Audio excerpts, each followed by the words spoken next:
तो चले बच्चों, आज मैं आपको आमंत्रित करती हूँ study with teacher education channel पे तृतीय भाषा हिंदी के 8वीं कक्षा के पहला कविता प्रार्थना को हम देखेंगे बच्चों आज। तो पहले आपको क्या करना है, मेरे चैनल को सब्सक्राइब करना है और साथ ही साथ अपने दोस्तों को शेयर भी करना है, साथ ही एक लाइक भी करना है। तो पहले हम इस पद्य को सुरीले ताल के साथ गाएंगे बच्चों, ठीक है? चले। सच बोले सच बात विचारे, भले काम पर जीवन वारे, मिलकर रहे नियम अपनाए, बीती बातों को बिसराए। सच बोले सच बात विचारे, भले काम पर जीवन वारे, मिलकर रहे नियम अपनाए, बीती बातों को बिसराए। छोटे बड़े सभी मिल जाए, गिरे हुए को तुरंत उठाए, करे किसी का न अपमान, ऐसी ही मति दो भगवान।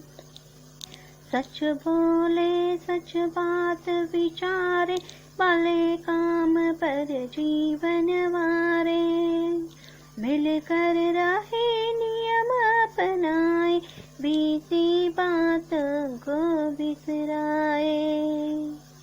एक रहे सद्भाव रखे हम, देश देश में मान रखे हम, हट छोड़े संयम अपनाए, मातृभूमि पर बलि बलि जाए। सच बोले सच बात विचारे, भले काम पर जीवन वारे, मिलकर रहे नियम अपनाए, बीती बातों को बिसराए, बीती बातों को बिसराए, बीती बातों को बिसराए। आप भी मेरे साथ गाइए या नहीं बच्चों? तो चले हम आगे चलते हैं पद्य के भावार्थ की तरफ। मनुष्य जीवन में सद्भाव का प्रधान स्थान है। छोटे बड़े का भेदभाव न रखते हुए सबके साथ मिलजुल कर रहना चाहिए। ಹಾಗಾದ್ರೆ ಮಕ್ಕಳೇ, ಈ ಪ್ರಾರ್ಥನಾ ಅನ್ನುವ ಒಂದು ಕವಿತೆಯಲ್ಲಿ ಕವಿ ಏನ್ ಹೇಳ್ತಾ ಇದ್ದಾರೆ ಅಂದ್ರೆ, ಮನುಷ್ಯ ಜೀವನದಲ್ಲಿ ಏನನ್ನ ಪ್ರಧಾನ ಸ್ಥಾನವಾಗಿ ಇಟ್ಕೊಳ್ಬೇಕು? ಸದ್ಭಾವ. ಸದ್ಭಾವ, ಒಳ್ಳೆಯ ಭಾವಗಳನ್ನ, ಒಳ್ಳೆಯ ವಿಚಾರಗಳನ್ನ ಇಟ್ಕೋಬೇಕು. ಛೋಟೆ ಬಡೆ ಕಾ ಭೇದ ಭಾವ ನ ರಖತೆ ಹುಯೆ, ದೊಡ್ಡವರು ಚಿಕ್ಕವರು ಅನ್ನುವ ಶ್ರೀಮಂತರು, ಛೋಟೇನಿ ಬಡವರು, ಬಡೇನಿ ಶ್ರೀಮಂತರು, ಆಸ್ತಿವಂತರು ಅನ್ನುವ ಒಂದು ಭೇದ ಭಾವವನ್ನ ಇಟ್ಕೊಳ್ಬಾರ್ದು. किसी का अपमान नहीं करना चाहिए। इस पद्य में कवि क्या कहते हैं? किसी का अपमान, ಯಾರ ಅಪಮಾನವನ್ನು ಸಹಿತ ನಾವು ಮಾಡಬಾರದು. ಹಾಗಾದ್ರೆ ಏನ್ ಮಾಡಬೇಕು? ದೇಶ ಜಾತಿ ಭಾಷಾ, ದೇಶ ಜಾತಿ और ಭಾಷಾ के प्रति ಅಭಿಮಾನ रखना है. ಯಾವುದರ ಬಗ್ಗೆ ಅಭಿಮಾನವನ್ನು ಇಟ್ಟುಕೊಳ್ಬೇಕು? ಒಂದು ನಮ್ಮ ದೇಶ, ಇನ್ನೊಂದು ಜಾತಿ, ಇನ್ನೊಂದು ಭಾಷೆಯ ಬಗ್ಗೆ. ಹಾಗಾದ್ರೆ ಯಹಿ ಸದ್ಭಾವನಾ ಕೆ ತತ್ವ है. ಇವು ನಮ್ಮ सद्भावನೆಯ ಮುಖ್ಯ तत्वಗಳು.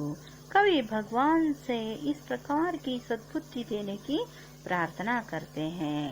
कवि क्या करते हैं? इस तरह के ಸದ್ಬುದ್ಧಿ यानी ಒಳ್ಳೆಯ ಬುದ್ಧಿ, ಒಳ್ಳೆಯ ವಿಚಾರ, ಒಳ್ಳೆಯ ಆಲೋಚನೆಗಳನ್ನ, ಒಳ್ಳೆಯ ಸಂಸ್ಕಾರವನ್ನ ನಾವು ಕೊಡಪಾ ದೇವ್ರೆ ಅಂತ ಪ್ರಾರ್ಥನೆಯನ್ನ ಮಾಡಿಕೊಳ್ಬೇಕು. तो एक एक पंक्ति को हम देखेंगे. चलो. सच बोले सच बात विचारे, भले काम पर जीवन वारे. मनुष्य हमेशा सत्य बोलना, सच बात पर सोच विचार करना तथा अच्छे काम के साथ अपना जीवन ಬಿತ್ತಾನ. ಮನುಷ್ಯ ಏನ್ ಮಾಡಬೇಕು? ಸತ್ಯವನ್ನ ಮಾತನಾಡಬೇಕು, ಸತ್ಯವಾಗಿರ್ತಕ್ಕಂಥ ವಿಚಾರಗಳನ್ನ ಮಾಡಬೇಕು. ಜೊತೆಗೆ ಅಚ್ಚೆ ಕಾಮ್ ಕೆ ಸಾಥ್ ಒಳ್ಳೆಯ ಕೆಲಸದೊಂದಿಗೆ ನಾವು ನಮ್ಮ ಜೀವನವನ್ನ ಸಾಗಿಸಬೇಕು. मिलकर रहे नियम अपनाए, बीती बातों को बिसराए। इस पद्य का भावार्थ क्या है? स्वस्थ और सुख समाज के लिए मनुष्यों के बीच में अंतर नहीं होना चाहिए. ಆರೋಗ್ಯವಾಗಿರ್ತಕ್ಕಂಥ ಮತ್ತು ಸುಖವಾಗಿರ್ತಕ್ಕಂಥ ಸಮಾಜವನ್ನು ನಿರ್ಮಿಸಲಿಕ್ಕೆ ನಾವು ನಮ್ಮಲ್ಲಿನ ಅಂತರವನ್ನು ಹೋಗಲಾಡಿಸಬೇಕು. ಅಂತರ ಇರಬಾರದು, ಒಬ್ಬರಿಗೊಬ್ಬರ ನಡುವೆ ದ್ವೇಷ ಇರಬಾರದು. इसीलिए मानव बीते हुए बातों को बोलकर मिलजुल कर रहने का ನಿಯಮ ಅಪನಾನ चाहिए. ನಾವು ಏನು ಮಾಡಬೇಕು? ನಾವು ಮಾತನಾಡಿರ್ತಕ್ಕಂಥ ವಿಚಾರಗಳನ್ನು, ಮಾತುಗಳನ್ನು, ದ್ವೇಷವನ್ನೆಲ್ಲ ಮರೆತು ಎಲ್ಲರೂ ಪ್ರತಿಯೊಬ್ಬರು ಮಿಲ್ಜುಲ್ಕರ್ ಕೂಡಿಕೊಂಡು ಬಾಳ್ತಕ್ಕಂಥ ಒಂದು ನಿಯಮವನ್ನು ಪಾಲಿಸಬೇಕು. ಹಾಗಾದ್ರೆ ಮೂರನೇ ಪದ್ಯದಲ್ಲಿ ಏನು ಹೇಳ್ತಾರೆ ಕವಿ? ಛೋಟೆ ಬಡೆ ಸಭೆ ಮೇಲೆ ಜಾಯೆ ಗಿರೆ ಹುए को ತುರಂತ ಉಠಾಯಿ.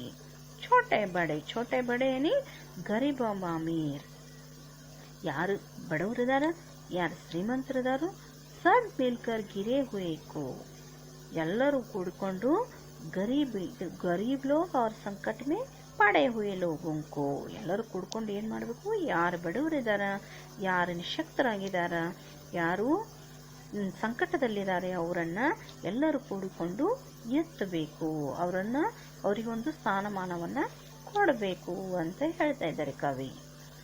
अगले पंक्ति में करे किसी का न अपमान ऐसी ही मति दो भगवान. करे किसी का न अपमान, ಯಾರ ಅಪಮಾನವನ್ನು ಮಾಡಬಾರದು. भगवान से हम यही प्रार्थना करेंगे कि कभी किसी का अपमान नहीं करना. ನಾವು ಭಗವಂತನಲ್ಲಿ ಏನು ಪ್ರಾರ್ಥನೆ ಮಾಡ್ಕೊಳ್ಬೇಕು ಮಕ್ಕಳೇ? ನಾವು ಯಾವಾಗಲೂ ಯಾರ ಅಪಮಾನವನ್ನು ಮಾಡೋದು ಬೇಡ. ಭೂಲ್ ಕರ್ ಬಿ ಕೋಯಿ ಭೂಲ್ ನಹಿ ಕರ್ನ, ಯಾವುದೇ ತಪ್ಪನ್ನ ತಪ್ಪಿಯೂ ಮಾಡಬಾರದು ಅನ್ನೋದನ್ನ ಈ ಪದ್ಯದಲ್ಲಿ ಹೇಳ್ತಾ ಇದ್ದಾರೆ. ಏಕ ರಹೆ ಸದ್ಭಾವ ರಖೆ ಹಮ್ ದೇಶ ದೇಶ ಮೇ ಮಾನ ರಖೆ ಹಮ್. ಏಕ ರಹೆ, ಎಲ್ಲರೂ ಕೂಡ್ಕೊಂಡು ಒಂದೇ ಅನ್ನುವ ಭಾವನೆಯನ್ನ, ಹಂಸ ಏಕ ಹೇ, ಸಭಿ ಧರ್ಮ ವಾಲೆ ಏಕ ಹೇ, ಎಲ್ಲಾ ಧರ್ಮದವರು ಒಂದೇ, ಭಾರತೀಯರು ಒಂದೇ. हमारे देश पर आदर रखेंगे. किस पर आदर रखेंगे? देश पर आदर रखेंगे, गौरव रखेंगे और ಭಕ್ತಿ रखेंगे. ಏನ್ ಹೇಳ್ತಾ ಇದ್ದಾರೆ ನೋಡ್ರಿ ಕವಿ. ದೇವರಲ್ಲಿ ಏನ್ ಕೇಳ್ಕೋಬೇಕಾಗಿತ್ತು ನಾವು? ಭಗವಂತನಲ್ಲಿ ಒಂದು ದೇಶದ ಬಗ್ಗೆ ಆದರವನ್ನ ಮಾಡತಕ್ಕಂತ ಗುಣವನ್ನ ಕೊಡಪ್ಪ, ಗೌರವವನ್ನ ಸಂಪಾದಿಸ್ತಕ್ಕಂತ ಒಂದು ಗೌರವ ಗುಣವನ್ನ ಕೊಡು, ಜೊತೆಗೆ ಭಕ್ತಿಯನ್ನ ನಮ್ಮ ಹತ್ತಿರ ಬೆಳೆಸು, ಉತ್ಪತ್ತಿ ಮಾಡು ಅನ್ನೋದನ್ನ ನಾವು ಸದ್ಬುದ್ಧಿಯನ್ನ ಕೇಳಬೇಕಾಗಿದೆ ಭಗವಂತನಲ್ಲಿ. ಜೊತೆಗೆ ಹಠ ಛೋಡಿ ಸಂಯಮ ಅಪನಾಯಿ, ಮಾತೃಭೂಮಿ ಪರ್ ಬಲಿ ಬಲಿ ಜಾಯಿ. ಹಠ ಛೋಡಿ ಸಂಯಮ ಅಪನಾಯಿ, ಹಮ್ ಹಠ ಛೋಡ್ಕರ್ ದ್ವೇಷ ಭಾವನಾ ಕೋ ಛೋಡ್ಕರ್, ನಮ್ಮಲ್ಲಿ ಇರ್ತಕ್ಕಂಥ ಅಹಂಕಾರ, ಹಠ, ದ್ವೇಷ ಭಾವನೆ ಇವುಗಳನ್ನೆಲ್ಲ ಬಿಟ್ಟು ಎಂಥ ಜೀವನವನ್ನು ನಡೆಸಬೇಕು? ಸಂಯಮ ಅಪನಾಯಿ. ಸಂಯಮ ಶಾಂತವಾಗಿರಬೇಕು. ಶಾಂತಿ ಮಾರ್ಗ ಅಪನಾನ ಹೇ, ಸಂಯಮವಾಗಿರ್ತಕ್ಕಂಥ ಮತ್ತು ಶಾಂತವಾಗಿರ್ತಕ್ಕಂಥ ಜೀವನವನ್ನು ನಡೆಸಬೇಕು. ಹಮಾರೆ ದೇಶ ಕೆ ಲಿಯೆ, हमारे मातृभूमि के लिए हम अपना जीवन अर्पण करेंगे, अपना प्राण त्याग करेंगे. ನಾವು ನಮ್ಮ ದೇಶಕ್ಕಾಗಿ, देश के लिए, हमारी मातृभूमि के लिए क्या करना है? जीवन अर्पण करना है और अपना प्राण त्याग करना है. ನಮ್ಮ ಜೀವನವನ್ನ ಅರ್ಪಣೆ ಮಾಡಬೇಕು, ಜೊತೆಗೆ ನಮ್ಮ ಪ್ರಾಣವನ್ನ ತ್ಯಾಗ ಮಾಡಬೇಕು. ಯಾವುದಕ್ಕೆ ತ್ಯಾಗ ಮಾಡಬೇಕು? ನಮ್ಮ ನಾಡಿಗಾಗಿ ಮತ್ತು ನಮ್ಮ ಮಾತೃಭೂಮಿಗಾಗಿ, ನಮ್ಮ ದೇಶಕ್ಕಾಗಿ ಯಾವ ರೀತಿ ತ್ಯಾಗ ಮಾಡಬೇಕು? ಒಬ್ಬ ಯೋಧನಂತೆ ಅನ್ನುವ ಒಂದು ಒಳ್ಳೆಯ ವಿಚಾರವನ್ನ ದೇವರಲ್ಲಿ ಕೇಳ್ತಾ ಇದ್ದಾರೆ. ಮನುಷ್ಯ ಜೀವನ में सद्भाव का प्रधान स्थान है. छोटे बड़े का भेदभाव न रखते हुए सबके साथ मिलजुल कर रहना चाहिए। किसी का अपमान नहीं करना चाहिए और अपने देश, जाति और भाषा के प्रति अभिमान रखना चाहिए। ಭಗವಂತ ನಮಗೆ ಎಂತ ಬುದ್ಧಿಯನ್ನು ಕೊಡಪ್ಪ ಅಂದ್ರೆ ಒಳ್ಳೆಯ ಸದ್ಬುದ್ಧಿಯನ್ನು ಕೊಡು. ಮೇಲಿನವರು ಒಳಗಿನವರು ಅನ್ನುವ ಭೇದ ಭಾವನೆಯನ್ನ ನಮ್ಮ ಜೊತೆ ಮಾಡಬೇಡ. ಎಲ್ಲರೂ ಕೂಡಿಕೊಂಡು ಬಾಳ್ಬೇಕು. ಜೊತೆಗೆ ಯಾರ ಅಪಮಾನವನ್ನು ನಾವು ಮಾಡೋದು ಬೇಡ. ನಮ್ಮಲ್ಲಿ ಇರ್ತಕ್ಕಂಥ ದೇಶ, ಜಾತಿ, ಭಾಷೆಯ ಮೇಲೆ ನಮಗೆ ಅಭಿಮಾನವನ್ನ ಬೆಳೆಸು. ಜೊತೆಗೆ ಯಹಿ ಸದ್ಭಾವನಾಕ್ಕೆ ತತ್ವ ಹೈ, ಇವೆಲ್ಲ ಸದ್ಭಾವನೆಯ तत्वಗಳು. कवि भगवान से इस प्रकार की सद्बुद्धि देने की प्रार्थना करते हैं. ಹಾಗಾದ್ರೆ ಮಕ್ಕಳೇ, ಕವಿ ಯಾವ ಪ್ರಾರ್ಥನೆಯನ್ನ ಮಾಡಿಕೊಳ್ತಾ ಇದ್ದಾರೆ? ಮೊದಲನೇದಾಗಿ ಮನುಷ್ಯ ಜೀವನದಲ್ಲಿ ಸದ್ಭಾವನೆ ಒಂದು ಪ್ರಥಮ ಸ್ಥಾನ. ಜೊತೆಗೆ ದೊಡ್ಡವರಿರ್ಲಿ, ಚಿಕ್ಕವರಿರ್ಲಿ, ಶ್ರೀಮಂತರಿರ್ಲಿ, ಬಡವರಿರ್ಲಿ, ಎಲ್ಲರೂ ಒಂದೇ ಎನ್ನುವ ಭಾವನೆಯನ್ನು ಇಟ್ಕೊಳ್ಬೇಕು. ಯಾವುದೇ ರೀತಿಯ ಭೇದ ಭಾವ ನಮ್ಮಲ್ಲೇ ಬೇಡ. ಎಲ್ಲರೂ ಕೂಡಿಕೊಂಡು ಬಾಳುವ ಗುಣ. ಜೊತೆಗೆ ಯಾರ ಅಪಮಾನವನ್ನು ಮಾಡಬಾರದು. ದೇಶ, ಜಾತಿ ಮತ್ತು ಭಾಷೆಯ ಮೇಲೆ ಅಭಿಮಾನ ಇರಬೇಕು. ಜೊತೆಗೆ ಸದ್ಬುದ್ಧಿಯನ್ನ ಕೊಡುವ ತತ್ವಗಳನ್ನು ನಮ್ಮಲ್ಲಿ ಅಳವಡಿಸು ಅಂತಂದ ದೇವರಲ್ಲಿ, ಭಗವಂತನಲ್ಲಿ ಕವಿ ಪ್ರಾರ್ಥನೆ ಮಾಡ್ಕೊಳ್ತಾ ಇದ್ದಾರೆ. ಜೊತೆಗೆ ನಾವು ಈ ಎಲ್ಲಾ ಗುಣಗಳನ್ನ ಅಳವಡಿಸಿಕೊಳ್ಳಬೇಕು. तो ये इस पद्य में कुछ शब्दार्थ है. वर्णा, न्योछावर करना, समर्पित करना, समर्पणे माडु. मति, मतियनी बुद्धि. बिसरना, भूल देना, मरेतु बिडु. मान, मर्यादा, मर्यादे.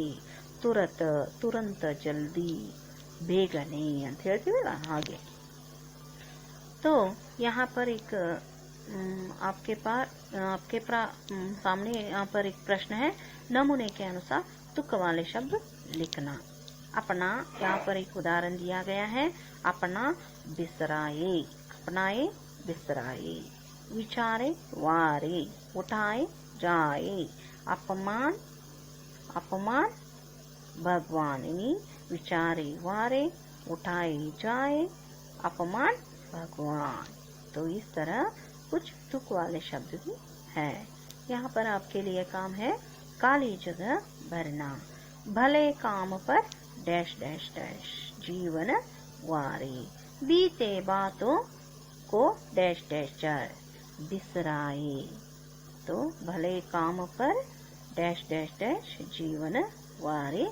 बीती बातों को डैश डैश डैश बिसराए.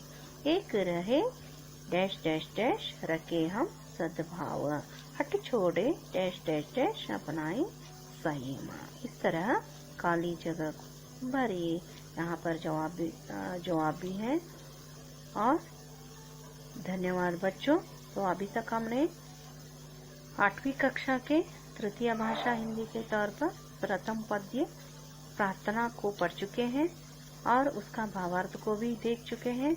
तो धन्यवाद. स्टडी विद टीचर चैनल से सब्सक्राइब करना है और आपको लाइक भी करना है और इस चैनल को शेयर भी करना है. धन्यवाद बच्चों. Thank you.